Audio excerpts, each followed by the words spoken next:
क्या पढ़ना था? वैदिक सभ्यता। कल अपने दास राग्य युद्ध पढ़ा था।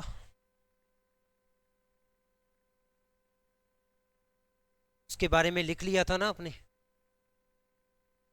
या नहीं लिखा था? अगर नहीं लिखा है तो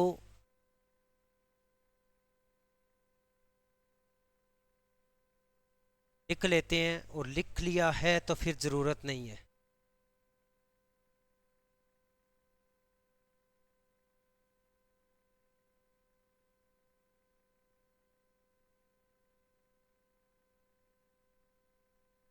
हाँ बहन जी, क्या हुआ? मैं आपका वेट करता हूँ भी, आप चुप रहोगे तो मैं बोलना स्टार्ट करूँ?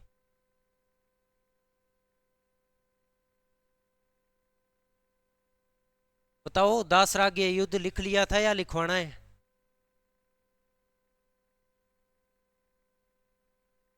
वो कह रहे हैं ना, पहुंच गई थी पीडीएफ।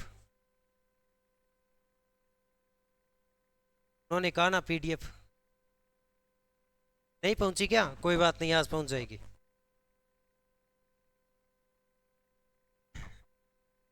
मैंने तो भेज के छोड़ दी थी, बाकी ना पहुंची तो अब।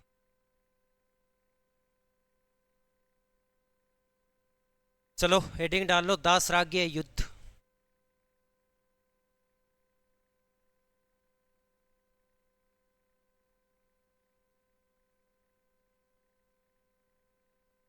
किस मंडल में उल्लेख किया गया था? सातवें मंडल में। सातवें मंडल की रचना किसने की थी? गुरु वशिष्ठ ने सातवें मंडल की रचना की थी। क्योंकि मंडल नंबर 2 से लेके और मंडल नंबर 7, इन सभी को गोत्र मंडल कहा जाता है। क्योंकि इन मंडलों की रचना किसी एक ही गोत्र के, एक ही परिवार के सदस्यों के द्वारा की गई। पहले दादा ने, उसके बाद बेटे ने, उसके बाद पोते ने। तो सातवां मंडल पूरा का पूरा वशिष्ठ गोत्र को समर्पित था, जिसमें सबसे पहले शुरुआत वशिष्ठ जी ने की, बाद में उन्हीं के वंशजों के द्वारा लिखा। लिखो, दास राज्य युद्ध का उल्लेख। दास राज्य युद्ध का उल्लेख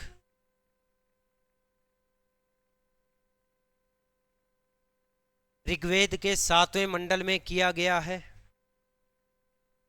दास राज्य युद्ध का उल्लेख ऋग्वेद के 7वें मंडल में किया गया है।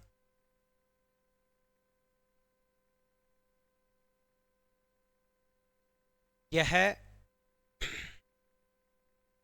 यह आर्यों के प्रारंभिक संघर्ष के संदर्भ में था।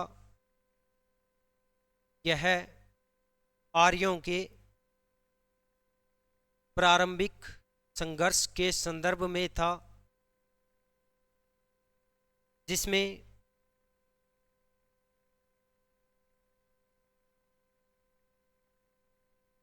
जिसमें प्रारंभिक संघर्ष आते आते ही लड़ लिए थे।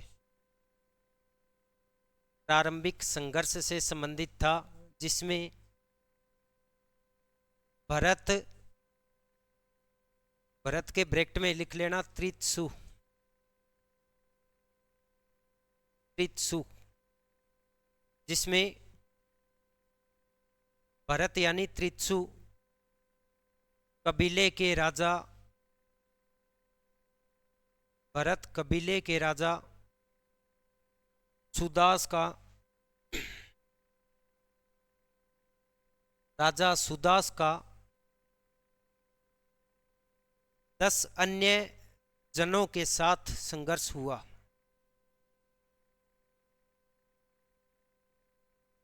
10 अन्य जनों के साथ संघर्ष हुआ।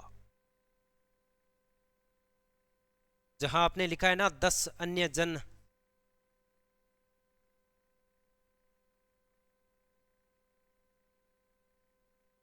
उसके नीचे लिख लो अनु, यदु, पुरु, तुवर्स नहीं, तुर्वस, तुर्वस, द्रुह्य,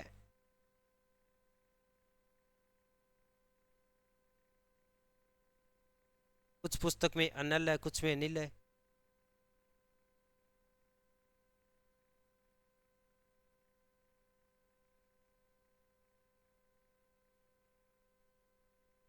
पथ बलानिस, शिवी,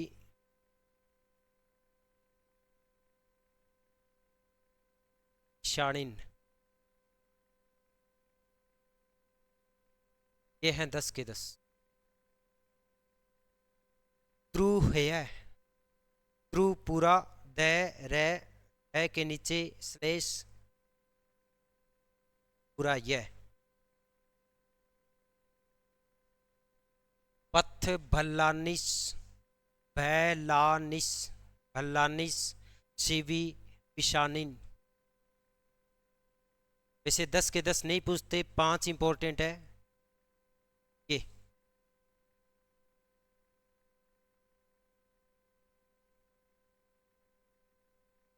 रे, रे, है,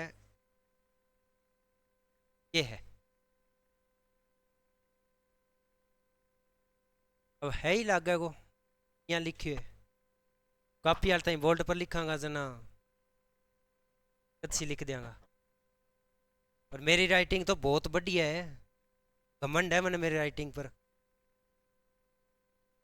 कई कई तो रांद वाडे।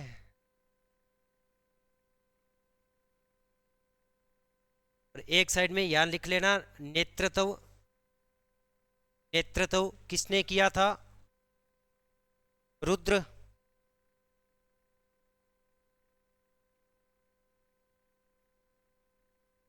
पुरु कुत्स,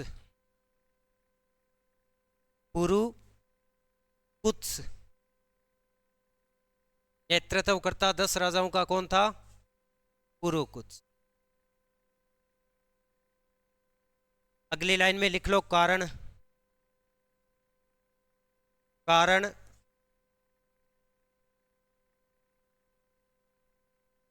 क्या कारण था? रोहिणी नदी का जल विवाद। उसके आगे लिख लेना डी डी कोसाम्बी।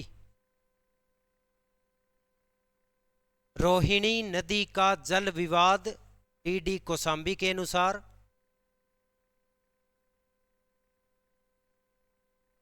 जबकि, जबकि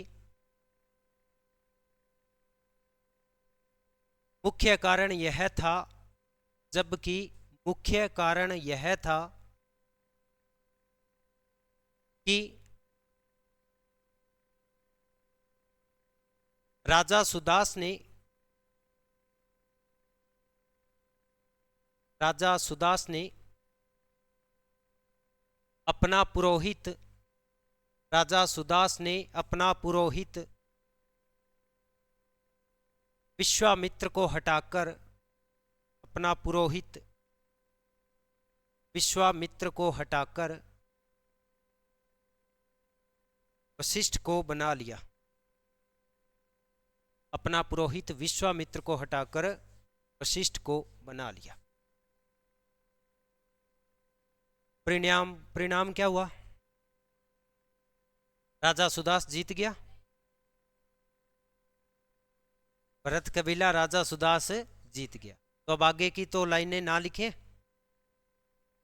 एक साइड लिख लो राजा सुदास जीत गया, यही हुआ।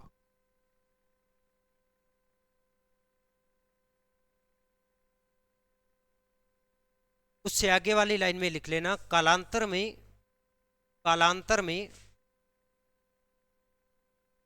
कालांतर में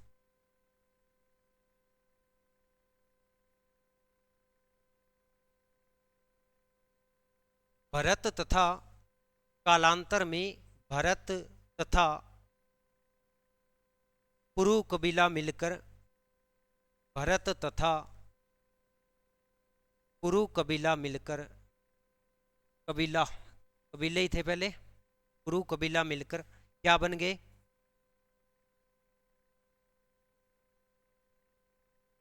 कुरु, पहले मित्रता हुई, आओ इस मित्रता को रिश्तेदारी में बदल बदल दी। कालांतर में ये आजूजी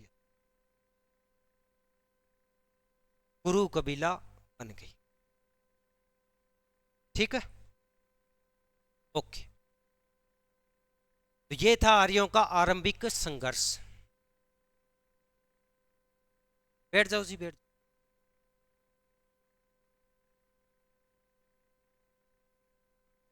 इसके बाद अपने पढ़ना है ऋग्वैदिक आर्यों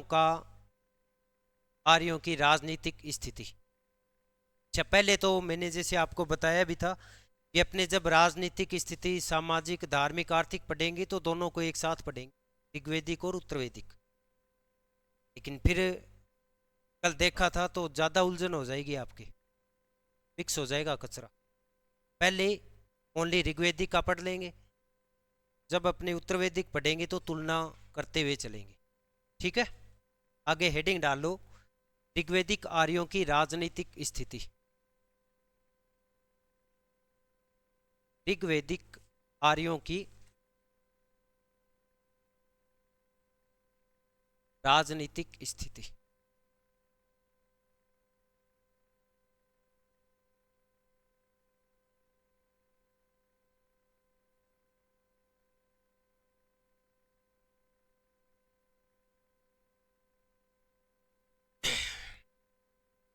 कॉपी कर दो बंद, आप आराम से बैठ जाओ।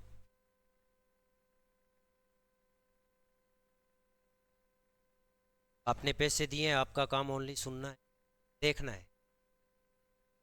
आंख और कान दो आपके खुले होने चाहिए, दिमाग सही ना हो।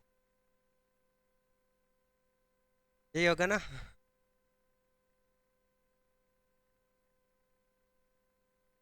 क्यों जरूरत पड़ी राजनीतिक संगठन बनाने की, जबकि वैदिक सभ्यता में अपने पढ़ा था कि हड़प्पा सभ्यता के लोगों की राजनीतिक संगठन का अपने को पता ही नहीं चलता। हो सकता है उनके हो सकता है ना हो, लेकिन यहाँ कन्फर्म है, यहाँ राजनीतिक संगठन था।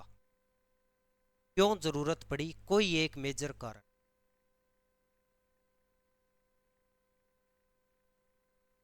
हाँ हाँ, बताओ बताओ, सही बता रहे हो।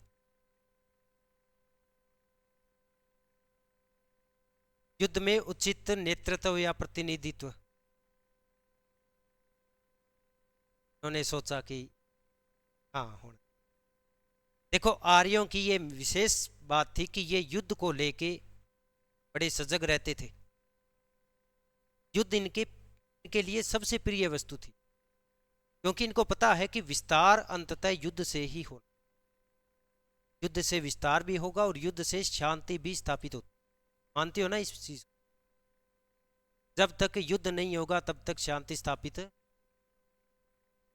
जबकि हड़प्पा सभ्यता के लोग युद्ध को लेके ना महत्व तो नहीं रखते थे, के लिए युद्ध है ही नहीं, वो अपना व्यापार वाणिज्य पर ध्यान देते। आर्य भारत में आए, आते आते ये नारियों के साथ संघर्ष हुआ। उस संघर्ष में इन्होंने देख लिया कि जब तक एक नेतृत्व नहीं होगा तब तक अपने यहाँ पाव नहीं लगे। बाद में इनके खुद के कबीलों में संघर्ष हो गए। राजनीतिक स्थिति की संगठन की आवश्यकता केवल युद्ध और युद्ध में नेतृत्व करने के लिए ही। हालांकि प्रारंभ में इनके पास कोई सेना नहीं थी, इनके पास एक नागरिक सेना होती थी जिसको मिलिशिया कहा जाता था। क्या कहा जाता था? अग्निवीर योजना का नाम सुना है? कहाँ से ली थी भारत ने? आजो आजो, इजराइल से ली थी। इजराइल का प्रत्येक नागरिक सैनिक है ना? इसीलिए तो एक छोटा सा देश जिसने आसपास के 56 देशों को मुसीबत में डाल रखा है, फिर भी वो हारने का नाम नहीं ले। अच्छी थी क्या अग्निवीर योजना? फार्म भरा था किसी ने? लड़ते हुए और अच्छे लगते हैं, अपने तो वीडियो बनानी है। अच्छी बात है कि आपको प्रशिक्षण मिल जाए, 4 साल बाद बाई चांस घर आ जाए। हाँ, जबकि यहाँ पर नागरिकों की एक सेना होती थी, उसको मिलिशिया कहा जाता था। और नागरिक सेना में सभी को सैनिक प्रशिक्षण दिया जाता था। जब युद्ध की स्थिति बनती या युद्ध होता, उस समय सभी को एक ढोल बजा के बुला लेते थे कि आ जाओ अब युद्ध लड़ना। सेना नहीं थी लेकिन राजा था। इसका मतलब सेना तो इकट्ठी की जा सकती है, राजा के रूप में नेतृत्व तो जल्दी से इकट्ठा नहीं होगा, एकदम से तो राजा नहीं बनाए। तो यहां ध्यान देने योग्य दूसरी बात एक और है, राजा इस समय भूमि का स्वामी नहीं है, वो केवल और केवल युद्ध का स्वामी। तो युद्ध आर्यों के लिए इंपॉर्टेंट है, और युद्ध को देखते हुए इन्होंने अपना राजनीतिक संगठन बनाया था। युद्ध को देखते हुए ही इन्होंने राजा का पद बनाया। ठीक है, मैं लिखाऊंगा बाद में। जब आर्य भारत में आए उस समय ये आए थे कबीलों के रूप में। आर्यों की राजनीतिक संगठन की सबसे छोटी इकाई क्या थी? कबीला। कबीला यानी परिवार भी कह सकते हैं कि इसको, और क्या कह सकते हैं?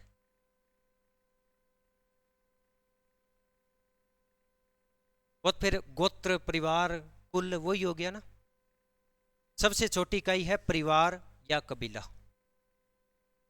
इस परिवार में जब परिवार बढ़ जाता था, उसके बाद सारे अलग अलग हो जाते थे, कोई 10-12 घर बन जाते थे, तब वो बन जाता था कुल। ठीक।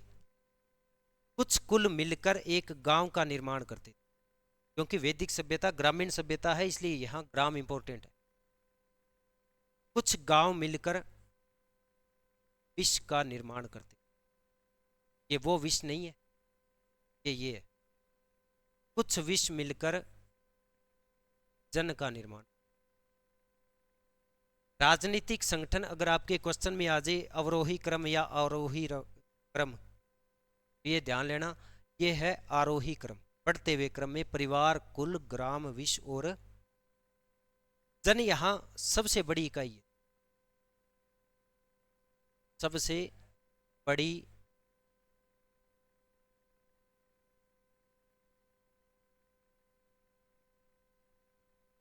इसका अभी करेंगे बात, पहले तो ये शब्द है। ठीक है। अब ऋग्वेदिक काल में सबसे बड़ी इकाई है जन। बाद में जन जब बढ़ते गए, शक्ति बढ़ती गई, तो इन्हीं जनों से क्या बनते हैं? जनपद। जनपद यानी एक बड़ा क्षेत्र। वही जनपद बाद में 16 महाजनपदों, महाजनपदों के बाद साम्राज्य की अवधारणा। ऋग्वेदिक काल में राजनीतिक संगठन में सबसे बड़ी इकाई है जन। जिस राजा की अपने बात करते हैं वो इसी जन का प्रमुख होता था, इसको कहते थे राजा। जन से बड़ी बड़ी इकाई यहां नहीं। राजा को जनस्य गोपा भी कहा जाता था, जनस्य या इसको राजन भी कहा। ठीक। अब परिवार का मुखिया कौन होगा? परिवार यानी घर। घर एक मंदिर है। घर का सबसे बड़ा व्यक्ति गृहपति कौन होगा?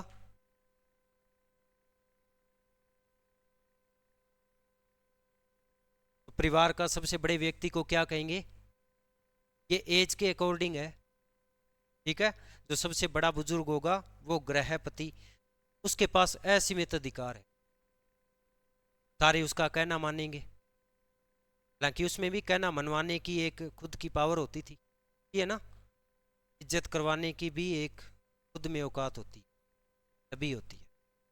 परिवार से बड़ा कुल, और कुल का सबसे बड़ा व्यक्ति कुलप कौन होता था? कुल से बड़े ग्राम, ग्राम का सबसे बड़ा अधिकारी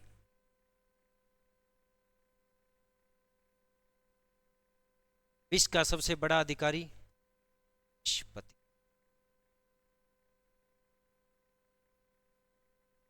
संगठन में ये याद रखने हैं, परिवार में गृहपति, कुल का कुलप, ग्राम का ग्रामणी, विश्व का विश्वपति और जन का राजा या जनस्य गोपा।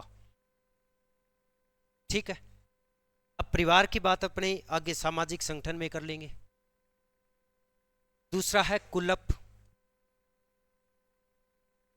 ये सबसे बड़ा व्यक्ति है, लेकिन इसकी ना तो युद्ध में भूमिका है न राजनीति में भूमिका, क्योंकि एक कुल का सबसे बड़ा व्यक्ति 80-90 साल का होगा, मैं वो कर नहीं सकता कुछ, लड़ाई लड़ाई में नहीं जा सकता वो, लेकिन फिर भी कहना सभी उसका मानेंगे, इसका मतलब सबसे बड़ा व्यक्ति वो।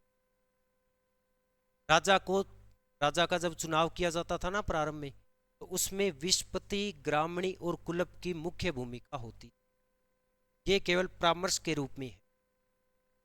इसके बाद ग्रामणी, ग्राम पूरे गांव का प्रमुख है, उस गांव में युवा भी है, उस गांव में नागरिक सेना के सदस्य भी है।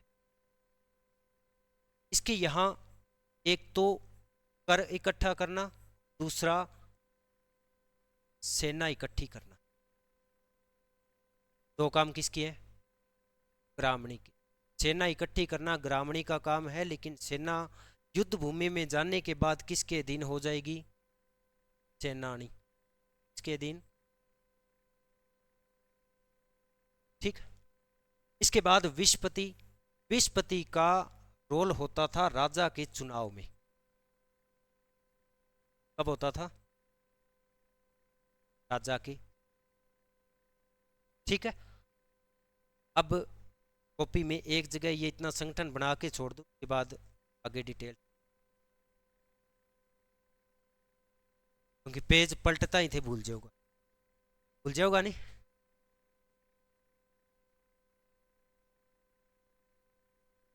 वो जो जन है ना, वो यहाँ सबसे ऊपर लिखना है, जन, विश्व, राम, कुल और है, ऐसे बना लो, तो इस आपकी है।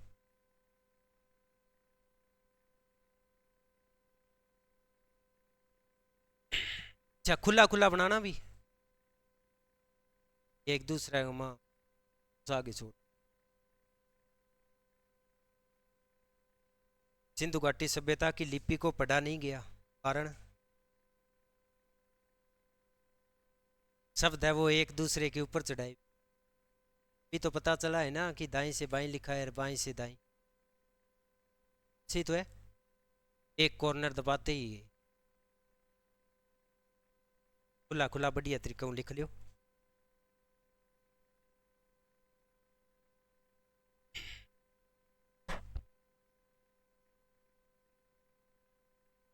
स्पीड थोड़ी बढ़ा के रखना।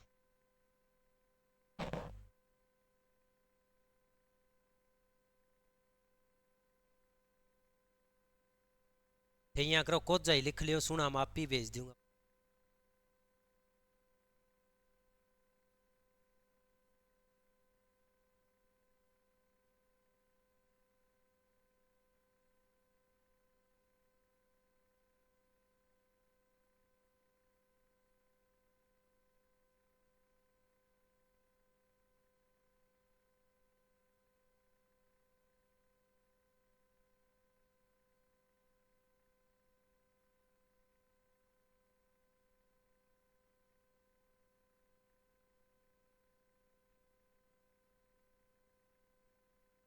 हाँ जी,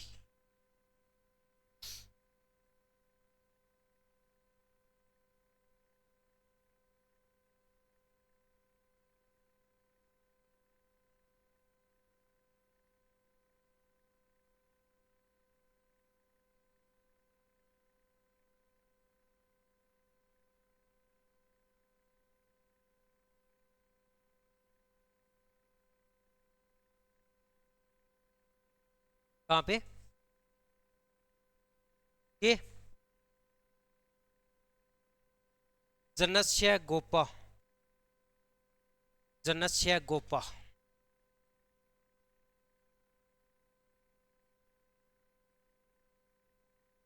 राजन जनस्य गोपा, राजा। अच्छा, इस समय जन को राष्ट्र भी कहा जाता था।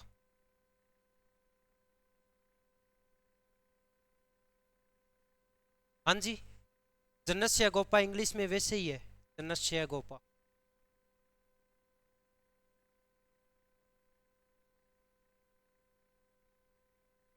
देखो, अब जैसे राजनीतिक शब्द है तो इसको पॉलिटिकल कह सकते हैं, लेकिन ऋग्वेद के या इसके जितने भी अपने नाम अंदर पढ़ते हैं ना, वो सारे इसी फॉन्ट में है। हाँ, स्पेलिंग ऐसे लिखी होगी, जैसे राजा है तो RAJ ऐसे लिखा हुआ।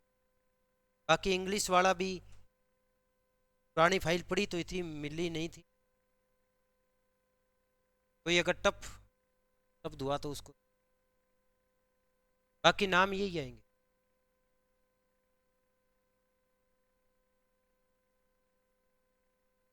देखो जी, आज तो मैं बिना देखे बिना कुछ भी नहीं बता पाऊंगा।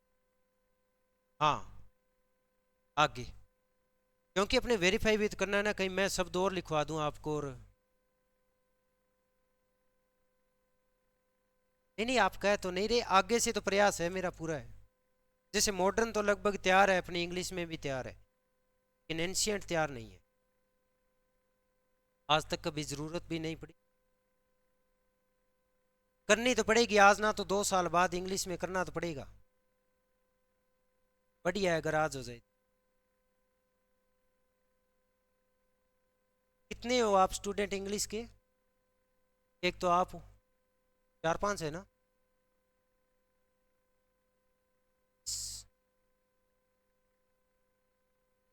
हो जाएगा जी, कोई दिक्कत नहीं। लिख लिया, बातें करनी शुरू कर दी।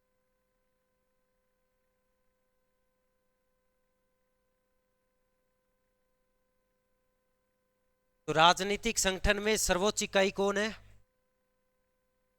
तो मैं लिख दियो जना, बताइए। नहीं, इसको क्या कहा जाता था?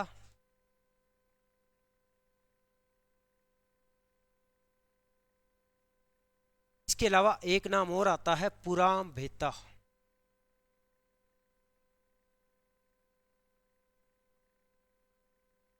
पुराण भेता। राजा का प्रारंभ में चुनाव किया जाता था, प्रारंभ में चुनाव। कई बार बड़ा उलझन सा क्वेश्चन डाल देते हैं कि किस ग्रंथ में राजा के निर्वाचन संबंधी सूक्त मिलते। सूक्त का मतलब क्या होता है? सूक्त का मतलब होता है मंत्र। इसके अलावा ऋचा शब्द आ जाए, उसका अर्थ भी क्या होता है? ऋचा। ऋचा में बद्ध, ऋग्वेद, मंत्रों में जो बद्ध है। राजा के चुनाव से संबंधित एक तो ऋग्वेद में ही उल्लेख है, एक ब्राह्मण ग्रंथ है, ऐत्रेय ब्राह्मण। कौन सा? जब अपने वेद पढ़ेंगे उस समय चारों वेदों के आगे जो भी ब्राह्मण ग्रंथ है वो सारे लिखेंगे। यहाँ आप इतना ध्यान रखना, ऋग्वेद और ऐत्रेय ब्राह्मण में राजा के निर्वाचन से संबंधित सूक्त में अगर क्वेश्चन आ जाए तो। बाकी वैसे दिमाग में यही रखना है, प्रारंभ में होगा चुनाव, लेकिन बाद में जैसे जैसे राजा की शक्ति बढ़ेगी वैसे वैसे उसका पद आनुवांशिक हो। ठीक। अच्छा, राजा का चुनाव कौन करता था? विस्पति, ब्राह्मणी। इसके अलावा अपने एक संस्था भी देखेंगे, समिति। सभा, समिति, विदथ और गण, 4 संस्थाओं की बात करेंगे ना, उसमें समिति में भी लिखेंगे, समिति भी राजा के चुनाव से, राजा को पद से हटाने संबंधी। यानी राजा के पास इस समय तक इतनी पावर नहीं है कि वो खुद राजा बन जाए और उसके बाद अपने अधिकारों का दुरुपयोग करे, बल्कि अपने प्रारंभिक समय में राजा का चुनाव किया जाता था। कबीलों के लोग इकट्ठे हो जाते थे, थोड़ी जनसंख्या थोड़ी होती थी, इकट्ठे होके जो भी उनके लिए योग्य व्यक्ति दिखता था उसको राजा बना दिया जाता। ठीक है। राजा अपनी शक्ति का दुरुपयोग नहीं कर सकता था, उसको जो भी कार्य करने हैं उसके लिए वो कबीलों के समस्त सदस्यों की राय लेता था, राय वगैरह लेके उसके बाद कोई कार्य, ताकि यानी उसके पास खुद की अभी कोई शक्ति नहीं है, वो शक्ति पर निर्भर है, विस्पति पर, ग्रामणी पर, सेनानी पर, पुरोहित पर, सभी पर वो निर्भर। राजा के पास शक्ति नहीं है तो उसके पास नियमित कर वसूलने की पावर भी नहीं। इसलिए राजा को इस समय कर कैसा मिलता था? स्वैच्छिक। अगर किसी ने कर दे दिया तो ठीक है, ना दिया तो राजा कुछ। उस स्वैच्छिक कर को क्या कहा जाता था?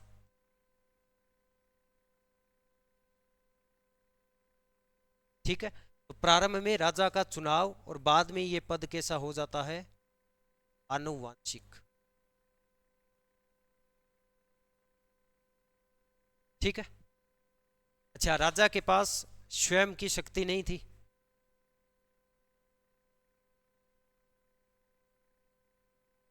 राजा इस समय भूमि का स्वामी नहीं था, भूमि का स्वामी नहीं था। और वैसे भूमि का स्वामी कोई भी नहीं होता था, क्योंकि इस समय भूमि सामूहिक अधिकार में थी। सामूहिक स्वामित्व।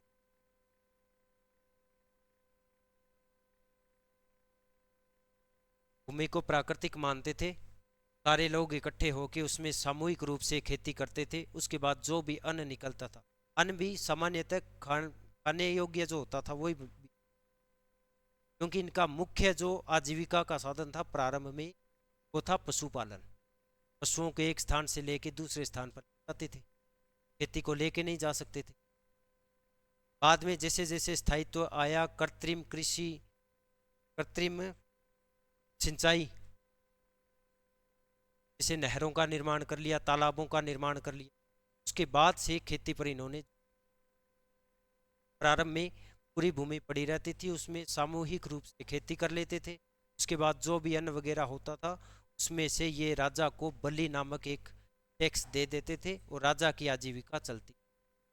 राजा इनके बीच में बैठा रहता था।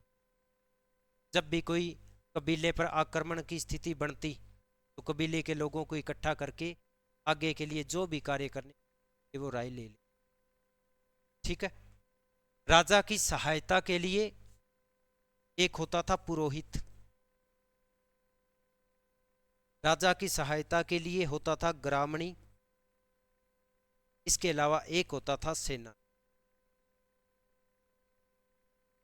ये तीनों प्रारंभिक अधिकारी है तो राजा की सहायता के लिए। सेना इस समय स्थायी नहीं थी, स्थायी सेना का भाव था, लेकिन नागरिकों की जो सेना इकट्ठी की जाती थी वो फिर अलग अलग इकाइयों में बांट देते थे, छोटी छोटी टुकड़ियां बना देते थे। सेनानी के अधिकार में वो सेना आ जाती थी भूमि।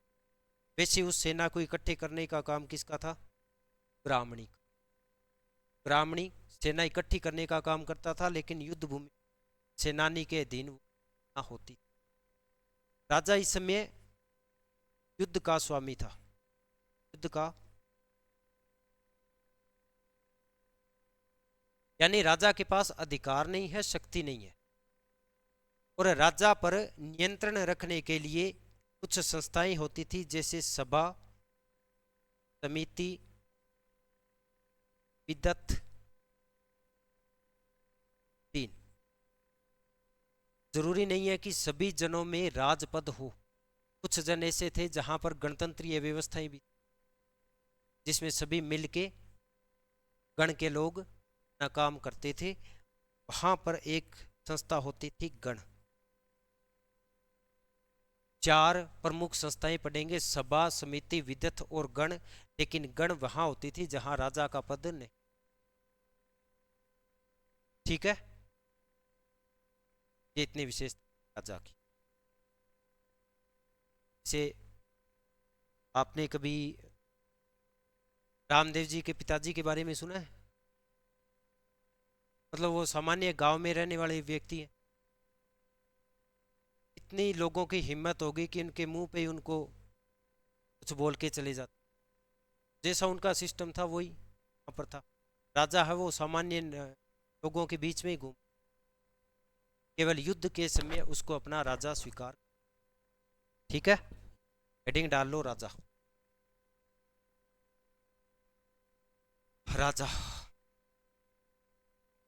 राजा की ये उपाधियां हैं, राजा की।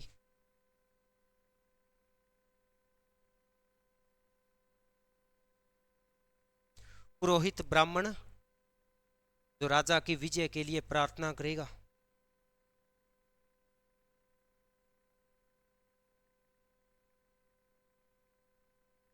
प्रारंभ में राजा का चुनाव किया जाता था।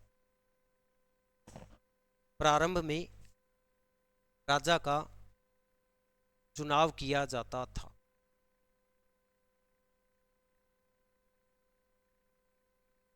ऋग्वेद तथा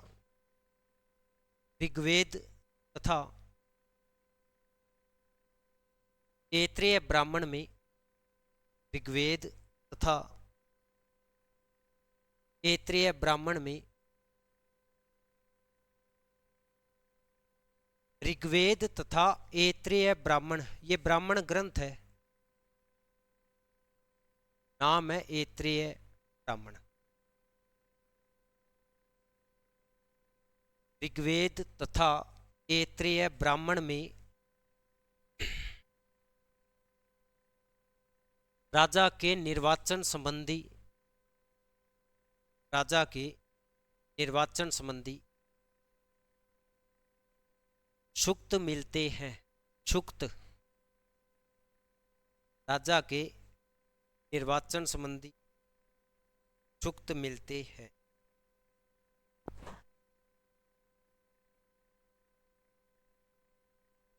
बाद में राजा का पद आनुवंशिक हो। बाद में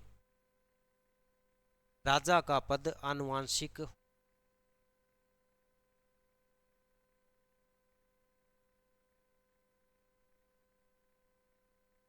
इस समय राजा शक्तिशाली नहीं था। इस समय राजा शक्तिशाली नहीं था।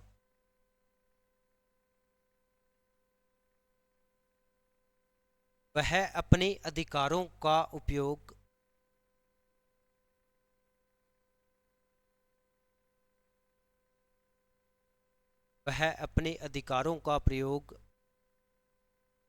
कबीले के लोगों के परामर्श पर करता था। कबीले के लोगों के परामर्श पर करता था।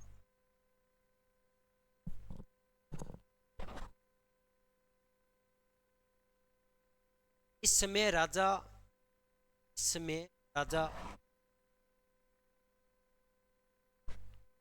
भूमि का स्वामी नहीं था। इस समय राजा भूमि का स्वामी नहीं, बल्कि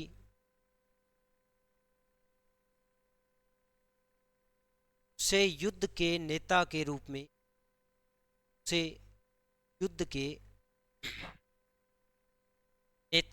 में स्वीकार किया गया था।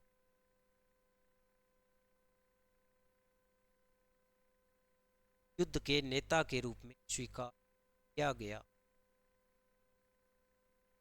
नेक्स्ट लाइन में लिख, राजा की सहायता के लिए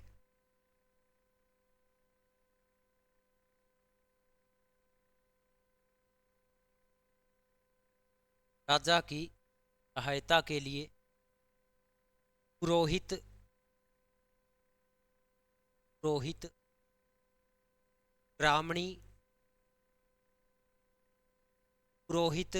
ब्राह्मणी सेनानी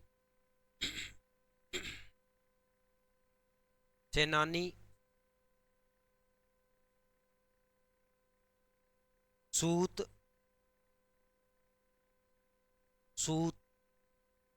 कौन होता था? सूत यानी सारथी।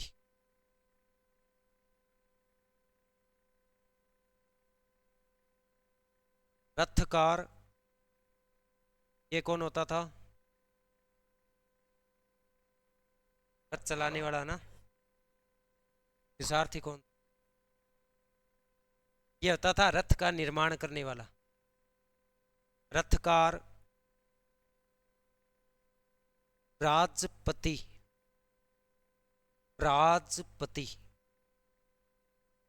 ये होता था गोचर भूमि का प्रबंधक।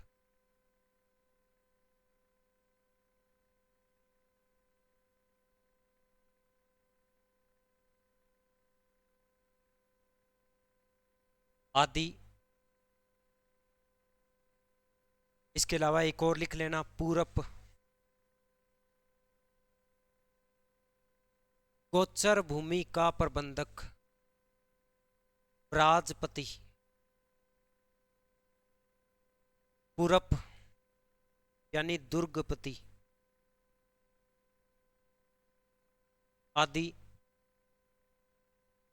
अधिकारी थे। आदि अधिकारी।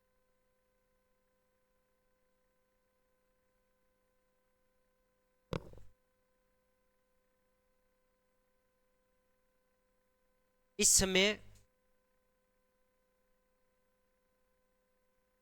समय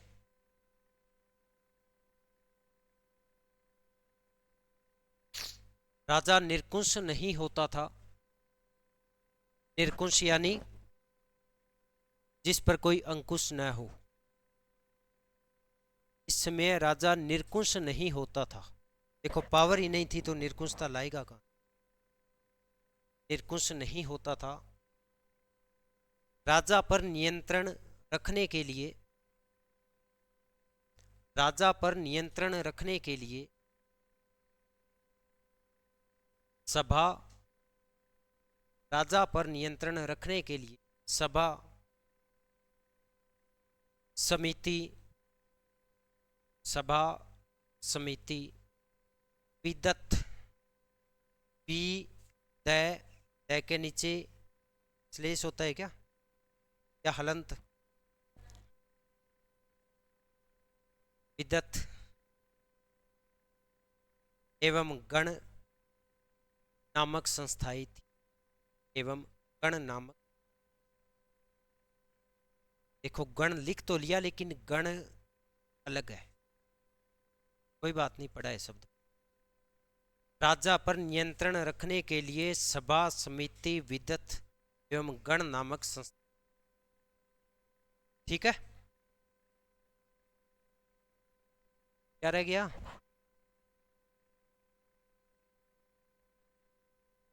अब सुन लो।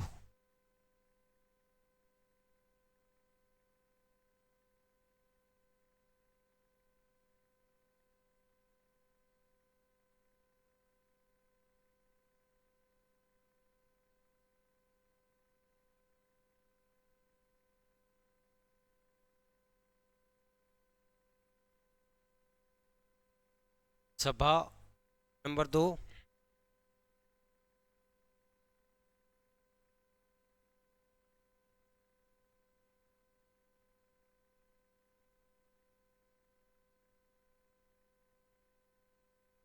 सभा के आगे 8, समिति में 9, विदत यानी 122।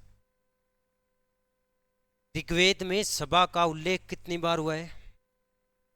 समिति का, विदत का, इसका इतना ज्यादा कैसे सकता है? और कोई? ज्यादा पुरानी होगी इसलिए ज्यादा बार नाम में याद, ये भी हो सकता है ना। पहले इसी की बात कर लेते। ये आर्यों की सर्व प्राचीन संस्था थी। आर्यों की सर्व प्राचीन यानी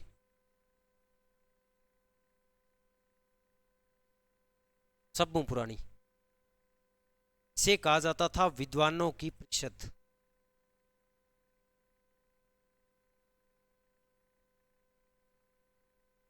विद्वानों की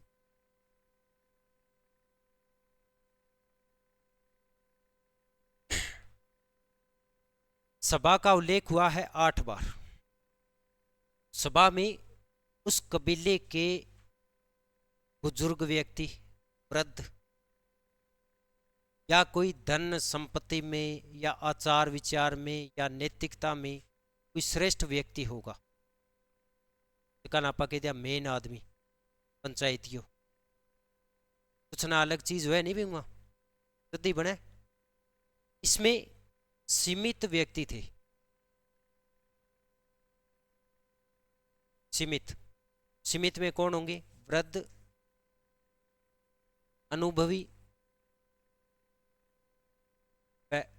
कुलीन, कुलीन व्यक्ति। सभा का जो अध्यक्ष होता था उसको कहा जाता था सभापति। क्या कहा जाता था? और इसके जो सदस्य होते थे उनको कहा जाता था सभ्य। क्या कहते थे? इसकी तुलना मंत्रिपरिषद के साथ कर सकते हैं। मंत्रिमंडल और मंत्रिपरिषद में क्या फर्क है?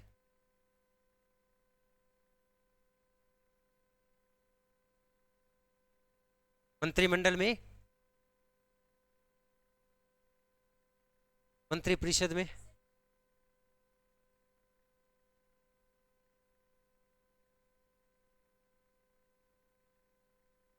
नीतियों का निर्माण तो सारे 552 ही करते। अच्छा, नहीं इसका उल्टा नहीं है क्या? मंत्रिमंडल सारे ही मंत्रिपरिषद में सीमित है। कम सदस्य किसमें है? पक्का? ठीक है, मंत्रिमंडल से तुलना कर सकती है। मैंने पॉलिटिकल कौन या वह इलाज की है। देखो, मंत्रिमंडल में वो 3-4 लोग होते हैं जो अचानक से नीतियों का निर्माण करें। जैसे भारत पर कोई आक्रमण हो गया, अब पूरे मंत्रिमंडल को, मंत्रिपरिषद को सारा तो कौन बुला सके? तो एक तो प्रधानमंत्री, एक रक्षा मंत्री, एक गृह मंत्री, एक वित्त मंत्री के का में लड़ाई है। वह तो बाद में लगेगा, एक कर तो समान है, वित्त मंत्री नहीं है। रक्षा करनी है एक बार तो रक्षा मंत्री, गृह मंत्री, इसलिए भी एक सेना अगर बाहर लड़ रही है तो अंदर भी तो व्यवस्थाएं बनानी। तो जो 3-4 लोग मिलके अचानक से किसी मुद्दे पर डिसीजन ले ले, उसी प्रकार से सभा में गिने चुने लोग होते थे, इसकी संख्या सीमित होती थी, इसका अध्यक्ष होता था सभापति, सदस्यों को कहा जाता था सभ्य।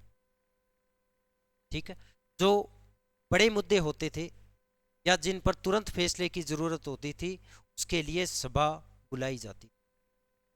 ठीक है, दूसरा है समिति, 9 बार इसका उल्लेख हुआ है। इसके अध्यक्ष को कहा जाता था ईशान। क्या कहते थे? कई बार पति भी बोलते थे, ईशान। इसमें समस्त कबीले के लोग शामिल थे।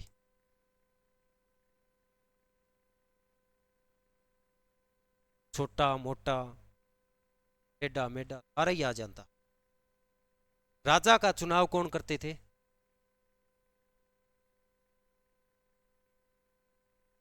राजा को पद से हटाने का काम भी किसका था? समिति का। समिति चुनाव करेगी, क्योंकि मतदान तो 18 से प्लस वाले सारे ही कर सकते हैं ना, लेकिन चुनाव लड़ कौन सकता है? 21 से ज्यादा वाले। 21 है क्या?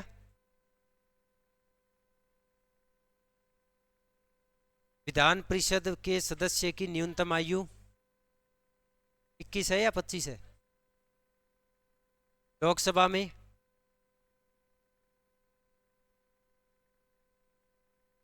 राष्ट्रपति में 35। 21 वाला वोट डाल सकता है लेकिन चुनाव तो नहीं लड़ सकता। सरपंच बन सकता है, सरपंच बन सकता है, लेकिन सरपंच 18 वाला नहीं बन सकता। तो यहाँ भी वोट सारे डालने जा सकती है, लेकिन इस सभा के सदस्य नहीं होते थे, इसमें गिने चुने होते। अच्छा, महिलाएं भाग लेती थी क्या इसमें? कौन सी में भाग लेती थी? महिला किस में भाग लेती थी? ऊपर वाले में। इसमें महिलाएं भी भाग ले सकती।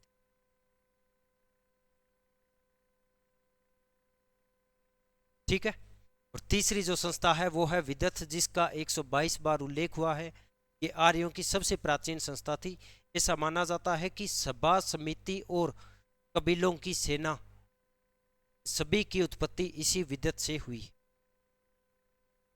ओके, फर्क पता चल गया। अब इसके पास इतनी पावर है कि ये राजा को अपने पास बुला सकते। इसके अलावा एक ग्रंथ है अथर्ववेद। कौन सा है? उसमें सभा और समिति को क्या कहा गया है? प्रजापति की 2 पुत्रियां। यहां प्रजापति की तुलना किससे की गई है? नहीं जी, ब्रह्मा जी से। एक तो ये ध्यान में रखना है, क्योंकि ये स्टेटमेंट बहुत बार आई हुई है, देखी होगी कभी। अथर्ववेद में सभा और समिति को प्रजापति की 2 पुत्रियां कहा जाता है। ओके। दूसरा, समिति के द्वारा जो निर्णय लिए जाते थे वो अंतिम होते थे और राजा को भी उसका पालन करना पड़ता था। ठीक है, यानी उस समिति के निर्णय को अनुलंघनीय भी कहा जाता था। इसके बारे में थोड़ा सा ध्यान। इसके बाद एक और पढ़ा था अपने गण। गण का उल्लेख हुआ है 46 बार, और गण उन्हीं कबीलों में होती थी जहां राजा का पद नहीं होता। गण का अध्यक्ष गणपति, या इसी को कहा जाता था ज्येष्ठक। ओके। ये राजा पर नियंत्रण रखने के लिए 4 संस्थाओं की स्थापना की। लिख लियो, सबसे पहले हेडिंग लगा लो सभा, और ब्रैकेट में लिख लेना सभा के आगे 8, समिति जब लिखो तब 9, विदथ 122, गण 46। सभा 8।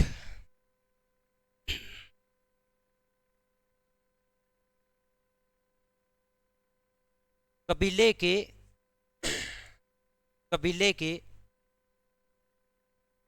वृद्ध, कबीले के वृद्ध अनुभवी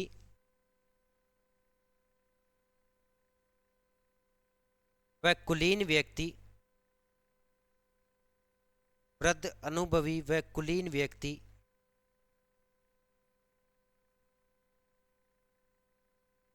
इसके सदस्य होते थे। इसके सदस्य होते थे। समिति की तुलना में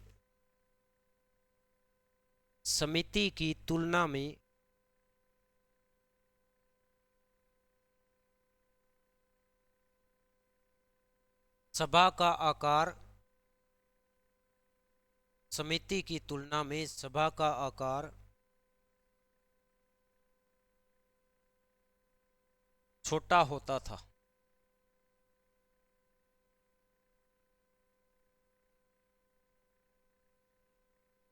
सभा के सदस्य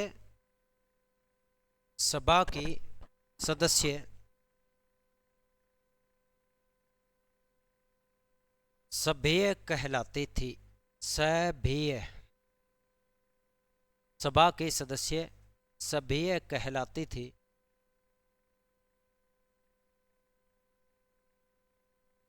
तथा सभा के अध्यक्ष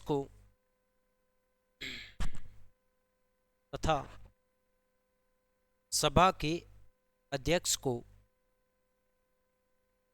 सभापति कहा जाता था। सभा के अध्यक्ष को सभापति कहा जाता था। महिलाएं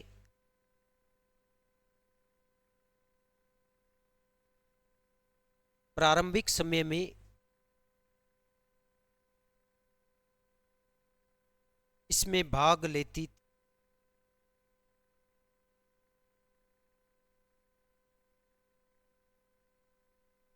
उत्तर वैदिक काल आएगा ना, उस समय महिलाएं भाग नहीं ले। ठीक है।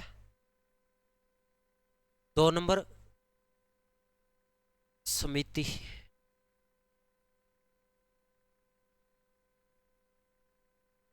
डायरेक्ट में लिख लेना 9।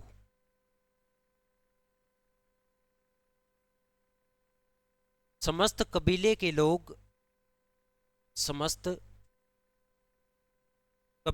लोग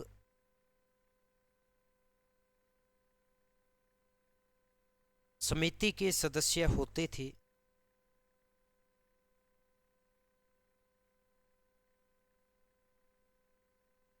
समस्त कबीले के लोग समिति के सदस्य होते थे। समिति के अध्यक्ष को ईशान या पति कहा जाता था। ईशान या पति कहा जाता था।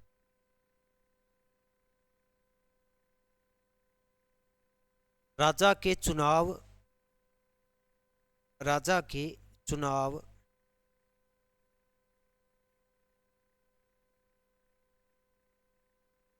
तथा उसे पद से हटाना।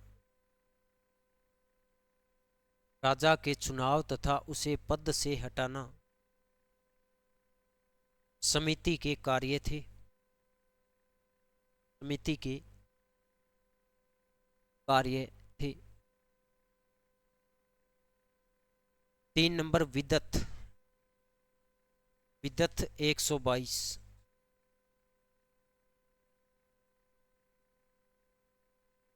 यह आर्यों की सर्वप्राचीन संस्था थी। यह आर्यों की सर्वप्राचीन संस्था थी।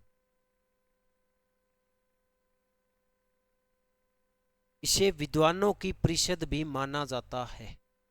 इसे विद्वानों की परिषद भी माना जाता है।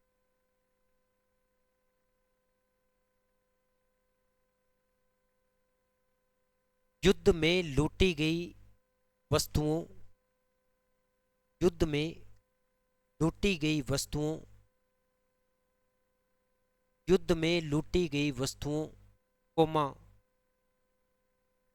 उपहार या भेंट में प्राप्त वस्तुओं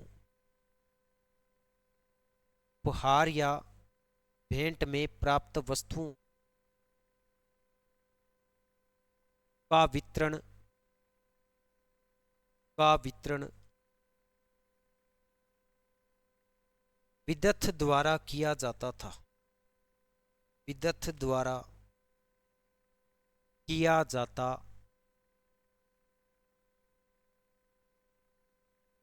4 नंबर लिख लेना। गण 46।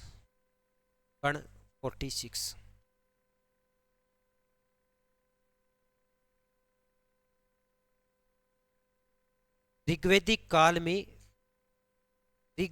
काल में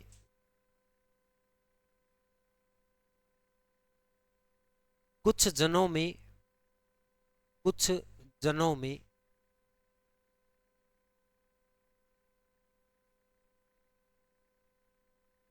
गणतंत्र या गणतंत्रात्मक व्यवस्थाएं थी।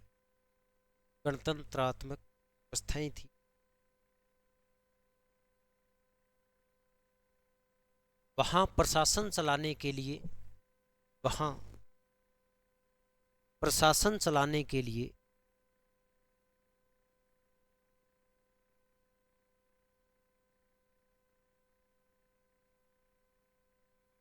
गण का उल्लेख मिलता है।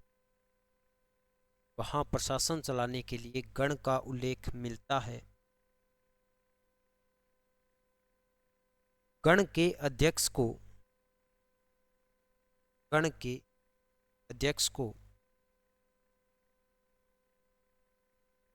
गणपति या ज्येष्ठक कहा जाता था। गणपति या ज्येष्ठक कहा जाता था। ओके, तो ये थी ऋग्वैदिक कालीन राजनीतिक व्यवस्था।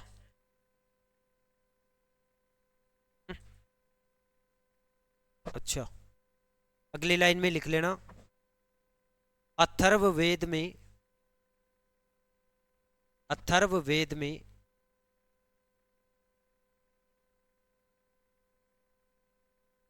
सभा व समिति को प्रजापति की 2 पुत्रियां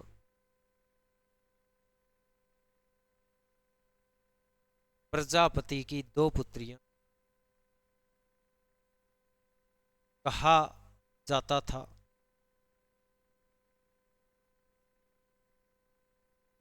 इसके अलावा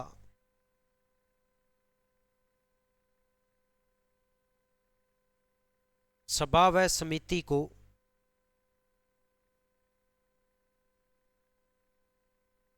नरिष्ठा नरिष्ठा नरिष्ठा ब्रैकेट में लिख लेना, वाद विवाद का स्थान।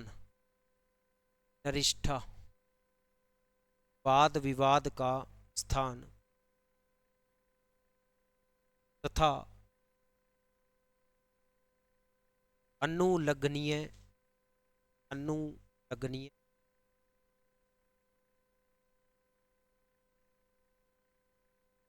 यानी जिसके निर्णय को लांघा ना जा सके। अनुल्लंघनीय अनुलग्नीय जिसके निर्णय को लांघा न जा सके।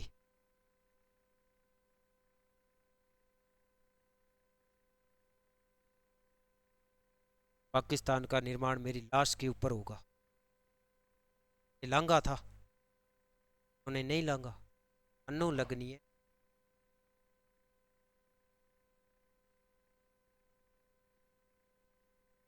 सभा व समिति को नरिष्ठा एवं अनुलंघनीय भी कहा जाता है।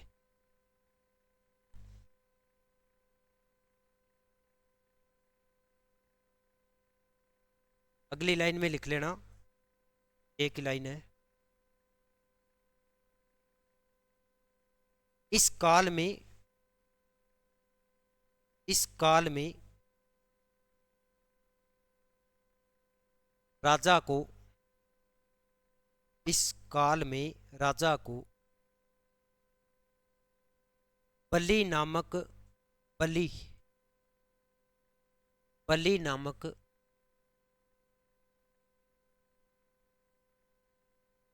स्वैच्छिक कर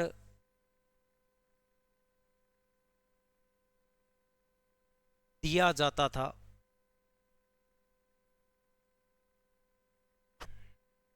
बलि नामक स्वैच्छिक कर दिया जाता था। यह मुख्यतः अन्न के रूप में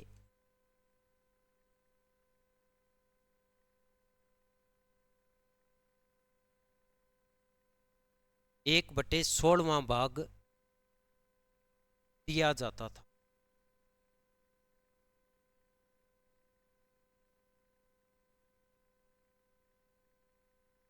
नियमित करों का प्रचलन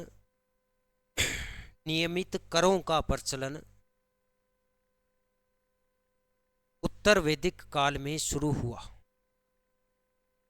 नियमित करों का प्रचलन उत्तर वैदिक काल में शुरू। ओके,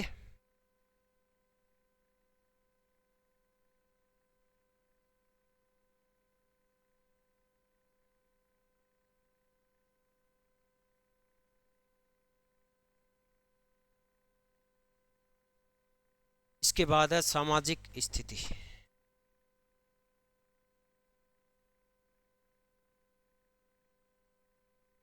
मन दे दे मैले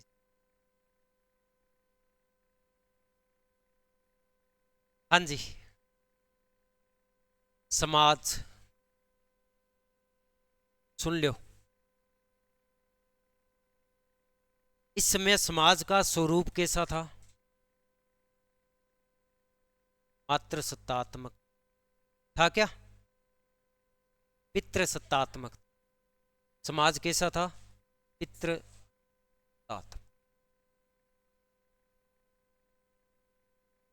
क्योंकि माताओं ने तो समाज चला के देख लिया। सिंधु घाटी सभ्यता कितना लंबा चला था? बहुत लंबा चला था। और जो पिताओं ने चलाया है वो अभी तक चल रहा है ना। पितृसत्तात्मक समाज में पिता के पास असीम पावर थी। कितनी कसीम होगी।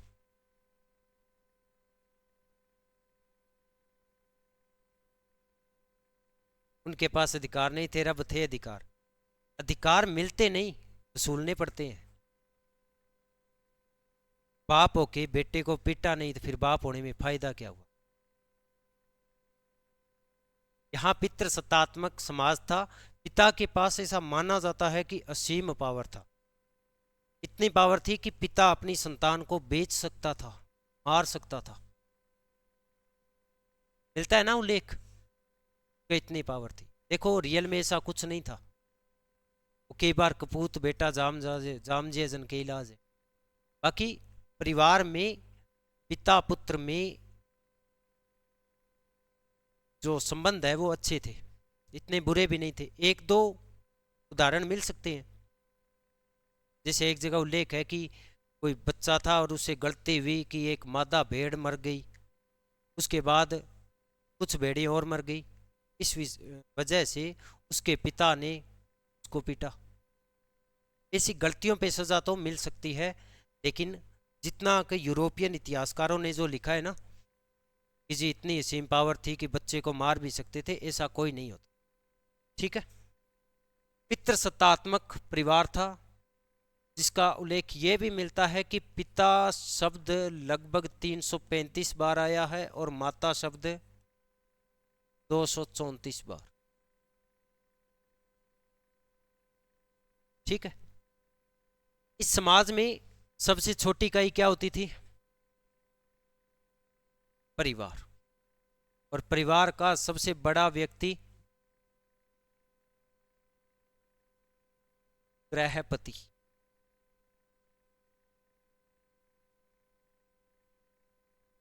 ऋग्वैदिक आर्यों का सामाजिक संगठन,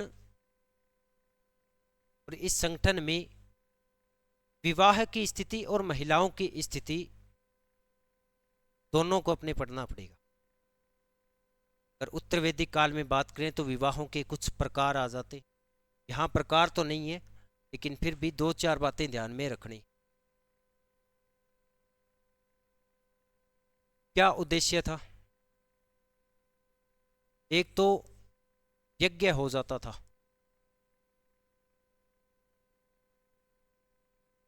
क्योंकि अपने ये तो पढ़ते हैं कि जब तक किसी व्यक्ति के पास उसकी वाइफ नहीं होगी तब तक वो यज्ञ नहीं कर सकता, वो दान नहीं दे सकता, दान ले भी नहीं सकता था। तो यज्ञों में व्यक्ति की भूमिका रखने के लिए विवाह संस्कार अति आवश्यक था। ताकि विवाह के 8 प्रकार जो पढ़ती है उत्तर वैदिक काल की है। इस काल के दूसरा संतान प्राप्ति।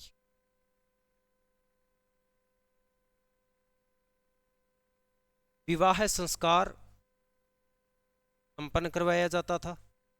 विवाह को पवित्र बंधन माना जाता था। विवाह को पवित्र बंधन माना जाता था।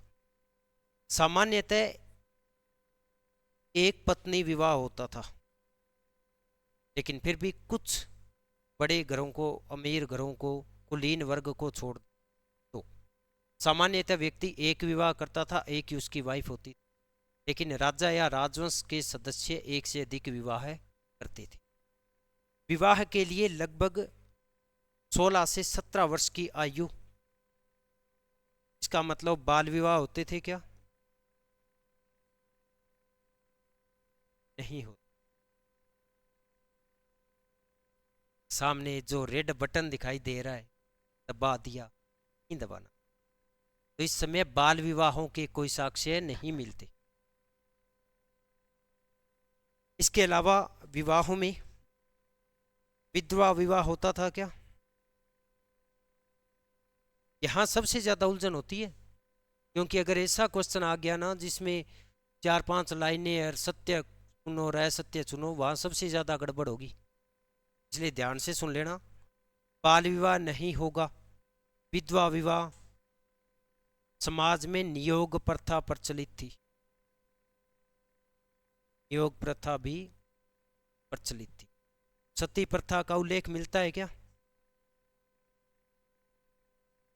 नहीं मिलता, क्योंकि जब नियोग या विधवा विवाह हो गया तो।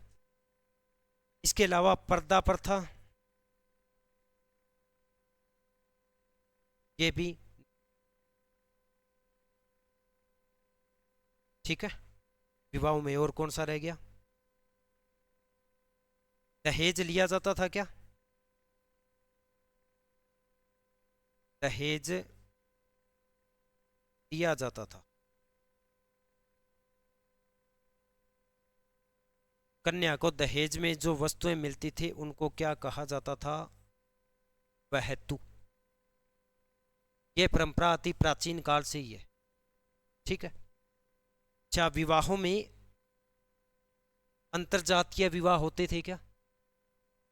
होते थे, क्योंकि इस समय तक जातियां नहीं थी लेकिन इतनी ज़्यादा गहराइयों में जैसे वर्तमान में देखा जाता है। शूद्र का वैश्य के साथ नहीं होता, ब्राह्मण का क्षत्रिय के साथ नहीं होता। उस समय जाति व्यवस्थाएं इतनी जटिल नहीं थी। कर्म से व्यक्ति किसी भी जाति का हो सकता। इस समय अंतरजातीय विवाह होते थे। अब अंतरजातीय विवाह होंगे, वहाँ अनुलोम और प्रतिलोम विवाह भी होंगे, ठीक है।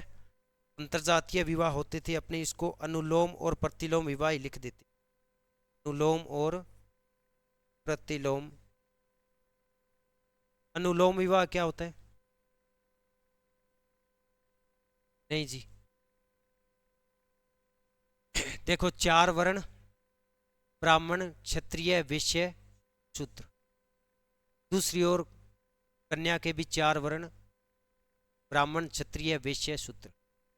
ब्राह्मण पुरुष का अन्य 3 स्त्री के साथ विवाह होना अनुलोम विवाह। अपने से ब्राह्मण पुरुष है तो स्त्रियां सारी ऑटोमेटिक उसके नीचे की गोत्र में होगी। अगर कोई क्षत्रिय पुरुष है, अगर वो ब्राह्मण स्त्री के साथ विवाह करता है तो प्रतिलोम विवाह, बाकी तीनों दशाओं में अनुलोम विवाह। अगर कोई वैश्य पुरुष है तो क्षत्रिय और ब्राह्मण कन्या के साथ विवाह होता है तो प्रतिलोम विवाह। शूद्र और वैश्य में, ठीक है। ये मान लो ये है मेल, ये है फीमेल। अगर मेल है उच्च वर्ण का और फीमेल है निम्न वर्ण की तो यहां होगा अनुलोम। अगर मेल है निम्न वर्ण का और फीमेल है उच्च वर्ण की तो यहां प्रतिलोम।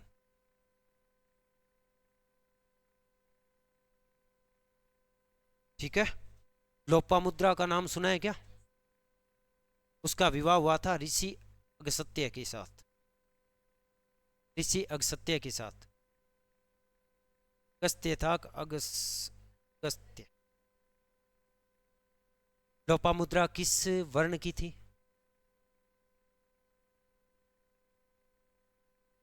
क्षत्रिय। ऋषि अगस्त्य ये ब्राह्मण थे। ध्यान में रखना, अगर ऐसा उदाहरण आ जाता है, ऋषि अगस्त्य लोपामुद्रा विवाह अनुलोम विवाह था। इसके अलावा एक व्यक्ति था राजा अंगिरस। राजा अंगिरस ब्राह्मण थे, उनकी पुत्री का विवाह राजा असंग के साथ हुआ। असंग क्षत्रिय थे तो पुत्री ब्राह्मण, जो विवाह हुआ वो क्षत्रिय के साथ, वो प्रतिलोम विवाह। ठीक है, जब लिखेंगे तब मैं उदाहरण लिखूं। तो अनुलोम और प्रतिलोम विवाह है प्रचलित विवाहों में, इतनी चीजें ध्यान में, ठीक है।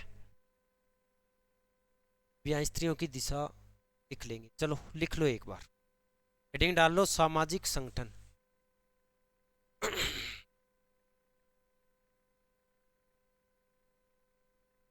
ऋग्वेदिक, बस जी कल लिखेंगे।